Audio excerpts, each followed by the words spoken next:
दिसंबर महीने में back to back धमाकेदार आईपीओ अनाउंस होते जा रहे हैं। पहले अभी मीसो में धमाकेदार सब्सक्रिप्शन हुआ था। उसके बाद 12 तारीख से एक और आईपीओ ओपन होने जा रहा है, जो मोस्ट अवेटेड आईपीओ में से एक था, आईसीआईसी प्रूडेंशियल। ये आईपीओ का इंतज़ार काफ़ी समय से था, क्योंकि इसमें शेयर होल्डर कोटा भी है और काफ़ी सारे लोग इसका वेट कर रहे थे।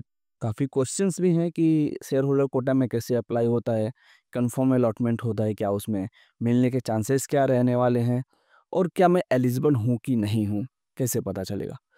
तो वीडियो स्टार्ट करते हैं। सबसे पहले हम बात कर लेते हैं कि तो इसका जो ओपनिंग डेट है, ये 12 तारीख से लेके और 16 तारीख तक ये ओपन होगा, यानी जो आईपीओ की लिस्टिंग होगी ये 19 तारीख तक होगी। टोटल इशू शायद 10,000 करोड़ के आसपास का है। रिटेल कैटेगरी 35% और एचएनआई कैटेगरी 15% जो हमेशा रहता है, पर हमें रिटेल कैटेगरी यहाँ पे अगर देखोगे तो 35% है। इसमें से 500 करोड़ का जो शेयर है वो रिजर्व रखे गए हैं शेयर होल्डर कोटा कैटेगरी के लिए। ये चीज़ आप ध्यान रखना। अब हम बात कर लेते हैं मेन जो आपका क्वेश्चन है कि क्या मैं एलिजिबल हूँ। तो यानी अगर आप 4 तारीख से पहले पहले आपने अगर आईसीआईसी बैंक के शेयर्स बाई किए होंगे, फिर आप एलिजिबल हो शेयर होल्डर कोटा में अप्लाई करने के लिए, और कंफर्मेशन के लिए आपको मेल भी आ जाएगा कि डियर शेयर होल्डर, ये आईपीओ आ रहा है, इसके लिए आप एलिजिबल हो, आप चाहो तो शेयर होल्डर कोटा में आप अप्लाई कर सकते हो। अब शेयर होल्डर कोटा में अप्लाई करने के लिए आप पता चलेगा कि आप एलिजिबल कब हो। प्राइस बैंड के बारे में बात करें तो प्राइस बैंड लगभग जो चल रहा है अभी के टाइम पे, जो मार्केट में एक अंदाजा लग रहा है, वो 2130 रुपये का प्राइस बैंड चल रहा है। मतलब इस प्राइस पे आ सकता है। उस हिसाब से देखा जाए तो ग्रे मार्केट प्रीमियम 360 चल रहा है, यानी 18% का जीएमपी देखने को मिल रहा है अभी के टाइम पे। तो ये चीज़ है कि 18% का जीएमपी देखने को मिला।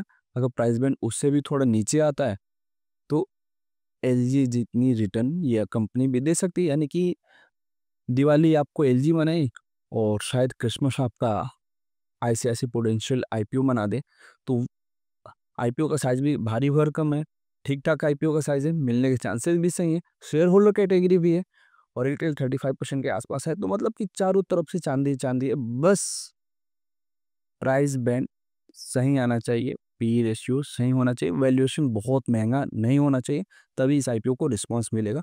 नो डाउट कि ये प्रॉफिटेबल कंपनी है, काफ़ी इसके जो फंडामेंटल है काफ़ी स्ट्रॉन्ग है और एसेट मैनेजमेंट में काफ़ी अच्छा इसका परफॉर्मेंस है। अगर आप देखोगे तो फाइनेंशियल, अगर आप देखोगे तो काफ़ी सही है फाइनेंशियल, और रजिस्ट्रार कैफिनटेक है। ये चीज़ें हो गई। अब हम बात करते हैं कि शेयर होल्डर कैटेगरी में अप्लाई कैसे होता है। तो सिंपल से इसमें काफ़ी सारे, जब शेयर होल्डर कैटेगरी का आईपीओ आता है, पता नहीं कुछ भी रॉकेट साइंस नहीं है, फिर भी काफ़ी सारे रिटेलर उसमें गलती करते हैं। वो क्या करेंगे, वो मैं आपको बताता हूँ। अभी कल ही क्वेश्चन्स आए थे कि मीशो के आईपीओ में उसमें शेयर होल्डर नहीं था, फिर भी क्वेश्चन आए थे कि भाई एसएनआई कैटेगरी में लगा दिया हूँ मैं, क्या मैं एक रिटेल में भी अप्लाई कर दूँ? भाई कैसे कर सकते हो? या तो आप एचएनआई करो या फिर रिटेल करो।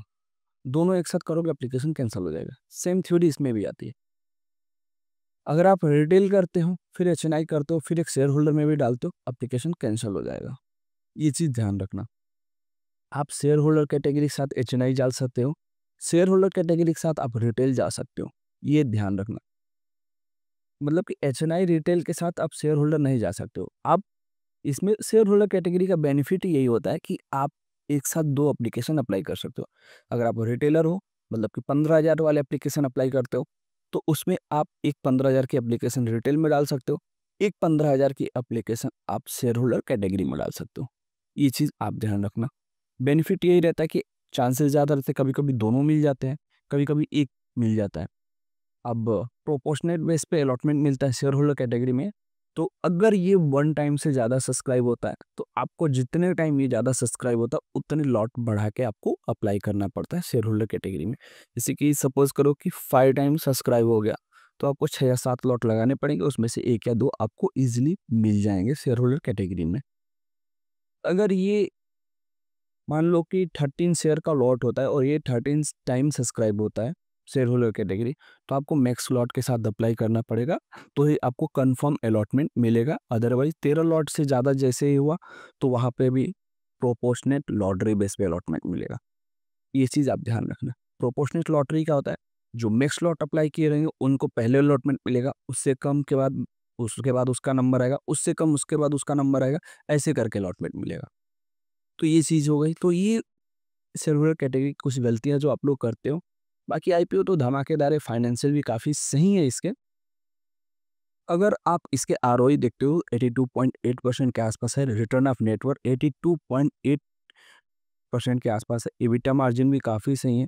और अगर ईपीएस देखते हो तो पोस्ट मतलब प्री में 53.63 का है और पोस्ट में हो जाएगा 65.46 का। प्राइस बैंड जैसे ही आएगा उसके बाद से इसका पी रेशियो भी निकल के आ जाएगा। फाइनेंशियल है तो पीवी रेशियो हम काउंट करते हैं। ये सारी चीज़ें आप ध्यान रखना। पी रेशियो के बारे में बात करें तो अगर प्राइस बैंड डिक्लेयर हो जाता है, जो कि उम्मीद की जा रही है कि 2130 रुपए के आसपास प्राइस बैंड आ सकता है, 2100 से 2130 के आसपास आ सकता है।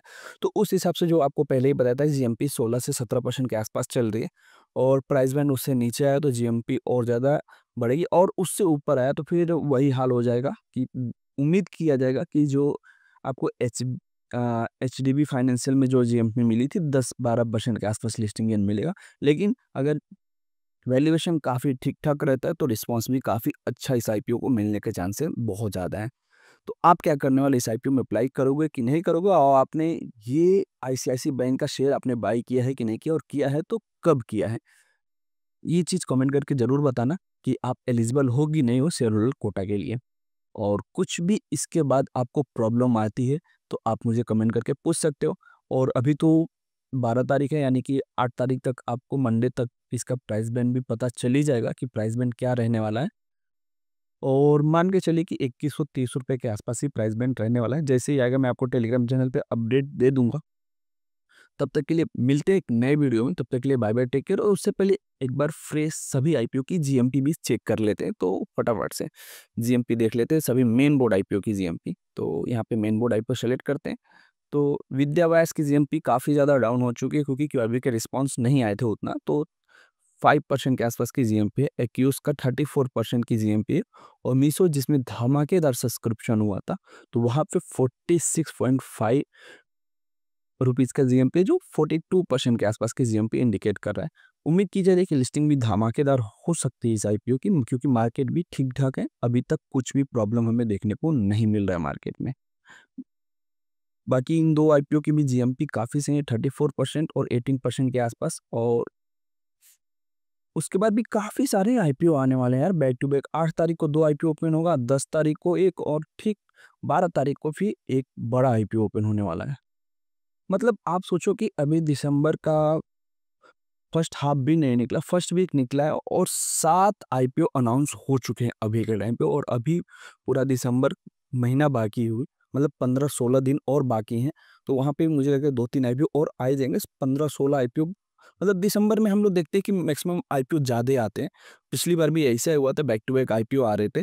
तो आई होप कि इस बार भी कैसा ही कुछ हो और पैसे बनने के चांसेस काफ़ी सही हैं। तो फंड और डीमैट अकाउंट दोनों का व्यवस्था आप कर लीजिए, क्योंकि धमाकेदार अर्निंग होने वाली है दिसंबर मंथ में आईपीओ मार्केट से। क्योंकि मार्केट भी ठीक-ठाक है, ऑल टाइम हाई पे है, रेपो रेट भी कम हो गया है। तो ये सारी चीज़ें पॉजिटिव न्यूज़ आ रही हैं, फिर ठीक है। तो मिलते हैं एक नए वीडियो में, तब तक के लिए बाय बाय, टेक केयर।